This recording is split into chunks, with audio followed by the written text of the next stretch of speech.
Assalamualaikum warahmatullahi wabarakatuh. Halo semuanya, perkenalkan nama saya Dede Trisno Kayasi dari Prodi PGSD semester 3 kelas B dengan NIM 2486 2060 204. Pada kesempatan kali ini saya akan membuat video pembelajaran untuk memenuhi tugas mata kuliah Ilmu Alamiah Dasar dengan dosen pengampu Ibu Henti Sulistiowati MPD. Sebelum masuk ke video penjelasannya, silahkan tonton video berikut ini. Halo teman-teman, selamat datang di rumah semua makhluk hidup yang kita sebut ekosistem. Tumbuhan membutuhkan tanah, air, dan cahaya matahari untuk tumbuh. Mereka juga memberi oksigen bagi kita. Hewan membutuhkan tumbuhan dan air untuk hidup. Mereka juga membantu menyebarkan biji tumbuhan. Jika kita menjaga lingkungan, semua makhluk akan bahagia. Tapi jika kita merusaknya, mereka akan sedih. Mari kita jaga ekosistem bersama.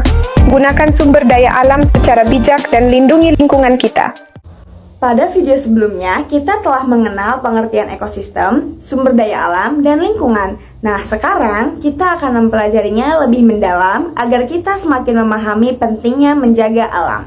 Ekosistem adalah suatu kesatuan antara makhluk hidup dan lingkungan tempat hidupnya.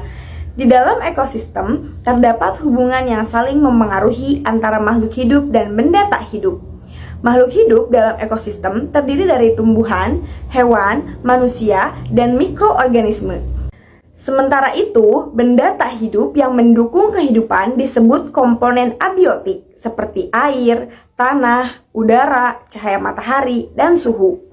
Dalam ekosistem, setiap makhluk hidup memiliki peran masing-masing. Tumbuhan berperan sebagai produsen, karena dapat membuat makanan sendiri melalui proses fotosintesis dengan bantuan cahaya matahari, air, dan karbon dioksida. Hewan dan manusia berperan sebagai konsumen, karena memperoleh makanan dari tumbuhan atau makhluk hidup lain. Mikroorganisme seperti bakteri dan jamur berperan sebagai pengurai, yang menguraikan sisa-sisa makhluk hidup menjadi zat sederhana sehingga dapat menyuburkan tanah. Selain ekosistem, kita juga mengenal sumber daya alam. Sumber daya alam adalah segala sesuatu yang berasal dari alam dan dapat dimanfaatkan untuk memenuhi kebutuhan hidup manusia. Sumber daya alam terbagi menjadi dua jenis, yaitu sumber daya alam hayati dan sumber daya alam non-hayati.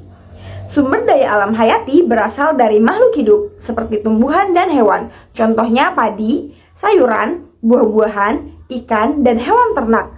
Sumber daya alam non-hayati berasal dari benda tak hidup seperti air, tanah, batu, pasir, minyak bumi, gas alam, dan sinar matahari. Sebagian sumber daya alam dapat diperbarui seperti air, tumbuhan, dan hewan. Namun, ada juga sumber daya alam yang tidak dapat diperbarui seperti minyak bumi dan batu bara. Oleh karena itu, sumber daya alam harus digunakan secara bijak agar tidak cepat habis. Lingkungan adalah seluruh keadaan di sekitar makhluk hidup yang memengaruhi kehidupannya. Lingkungan yang bersih dan sehat akan membuat makhluk hidup dapat hidup dengan nyaman. Sebaliknya, lingkungan yang kotor dan rusak dapat menimbulkan berbagai masalah, seperti pencemaran air, pencemaran udara, banjir, dan berkurangnya sumber daya alam. Manusia memiliki peran penting dalam menjaga keseimbangan ekosistem dan kelestarian lingkungan. Beberapa cara yang dapat dilakukan antara lain yaitu membuang sampah pada tempatnya, menghemat air dan listrik, menanam pohon, serta tidak merusak alam. Dengan menjaga ekosistem, memanfaatkan sumber daya alam secara bijak, dan merawat lingkungan, kita turut menjaga keberlangsungan kehidupan di bumi untuk sekarang dan masa depan. Cukup sekian video penjelasan dari saya. Kurang dan lebihnya mohon maaf. Wassalamualaikum warahmatullahi wabarakatuh. Bye-bye.